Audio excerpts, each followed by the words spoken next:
السلام عليكم مشاهدي، مرحبا بكم في هذا الفيديو. نتمنى ان شاء الله تكونوا بخير وعلى خير. كيف كتلاحظوا الوصفه ديال اليوم تبارك الله سهله وعجينه ما شاء الله. كيف كتلاحظوا فهي ماشي على العاده ديالها. تابعوا معي الطريقه والمقادير. بسم الله على بركه الله. كاس حليب. هاد العجينه هذه هي تبارك الله ما شاء الله ناجحه. وعندي القليل او قبصه ملح، وعندي ملعقه سكر حبيبات، وملعقه خميره جافه، وكنخلط الكل. الحليب ضروري اختي يكون دافئ، ما تخليهش يكون سخون بزاف ولا بارد، يكون دافئ باش تفاعل لينا الخميره.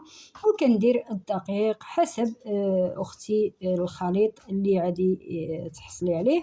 من الاحسن ندير شويه بشويه وما حدو هو كيف ما تلاحظ معايا.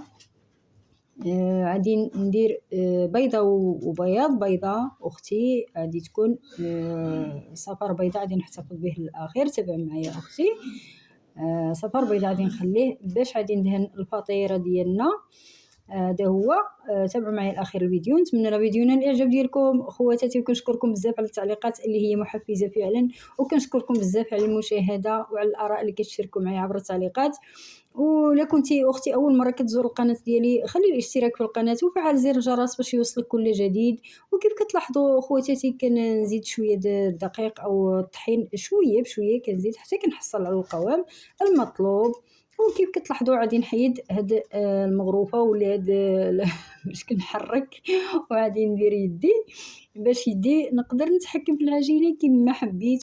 وكان عليك العجينه اختي ولا العجين ديالنا على هذا الشكل هذا حتى كيصبح رخو ولا رطب بزاف، ويكون ما قاصحش بزاف وما جاريش. المهم باش تجي الشكل تبارك الله فاش كيتعليك وكياخذ حقه من عليك ومن القوام اللي مطلوب. على هذا الشكل هذا غادي نزيد نعلكو شويه على هذا السطح هذا.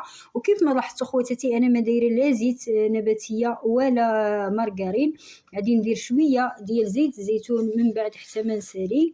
وان شاء الله هاد العجينه هذه غادي ندير بها بزاف ديال الوصفات. ان شاء الله غادي نشارك معكم الوصفات اللي غادي ندير بها. كيف ما كتلاحظوا فهي تبارك الله ما شاء الله اللي هي غادي نخليها تختمر واحد ربع ساعه حتى ثلث ساعه. نغطيها مزيان باش ما تبرد، وعادي من بعد ما تختمر ان شاء الله غادي نرجعوا نشوفوها. وكيف ما لاحظتوا خواتاتي تبارك الله ما شاء الله فهي العجينه خمرات ما شاء الله تفاعلات، ولكن ما تفاعلتش مزيان لذاك الدرجه اللي تفيض الخميره.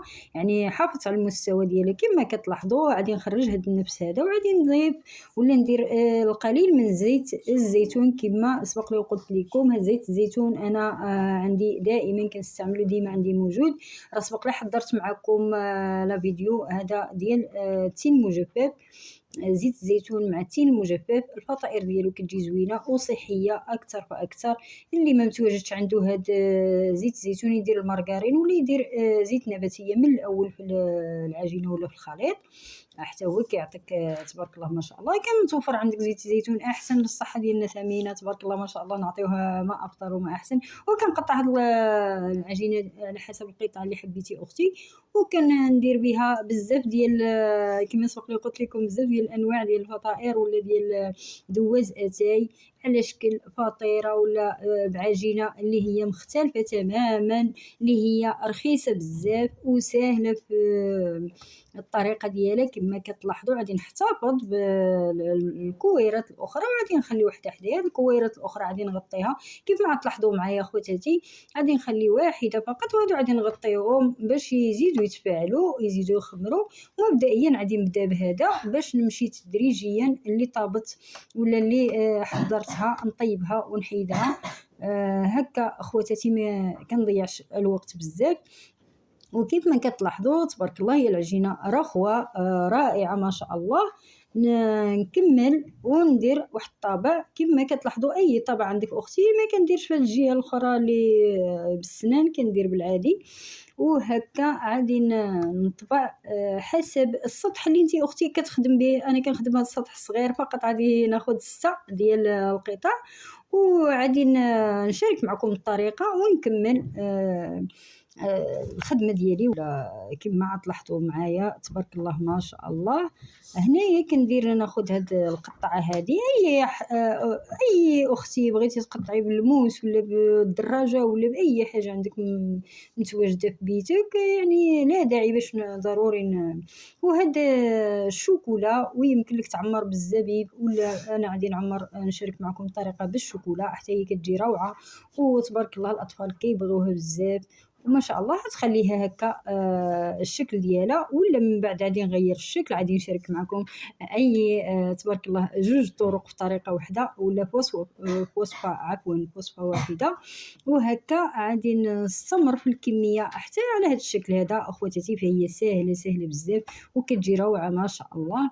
ويمكن لك اختي تبدع اكثر مني انا، علاش لا؟ فقط انا افكار كنشاركها معكم خواتاتي، اما تبارك الله راه الكل عنده ما يعطي والكل ما يستهنش بالمجهودات ولا القدرات ديالو.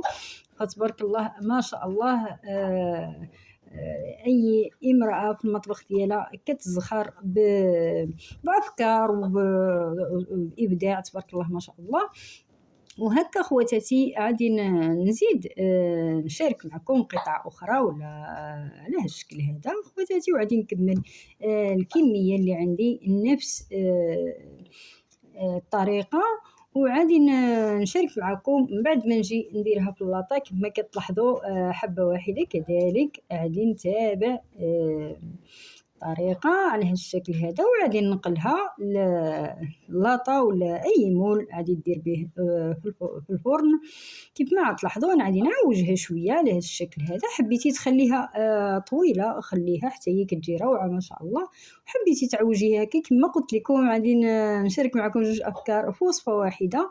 وهكا كنحط تبارك الله هاد الكميه الهائله ما شاء الله بهاد العجينه اللي هي سهله واقتصاديه وما كاينلاش نبقاو حتى يكون عندنا المارغرين وحتى يكون عندنا الحاجه اللي غادي نديروا بها الحلويات. كما كتلاحظوا كميه هائله كما كتلاحظوا ان شاء الله يا ربي. لا فيديو نال الاعجاب ديالكم خواتاتي، وما تنسونيش ملي لايك ديالكم ما تبخلوش عليا كنعرفكم كرامين وتبارك الله ما شاء الله.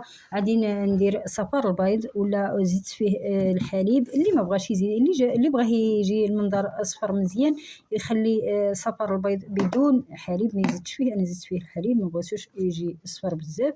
وكندير الجنجلان على الوجه كيف ما كتلاحظوا او السمسم كما كتشوفوا. يمكن لك دير السانوج ولا يمكن لك دير اي حاجه ونديرها في الفرن ان شاء الله ورحمه. كما كتلاحظوا خواتاتي صلوا على الحبيب عليه الصلاه والسلام. اللهم صل وسلم عليك يا حبيبي يا رسول الله. كما كتلاحظوا هاي كميه هائله كما قلت لكم وتبارك الله ما شاء الله منظر رائع.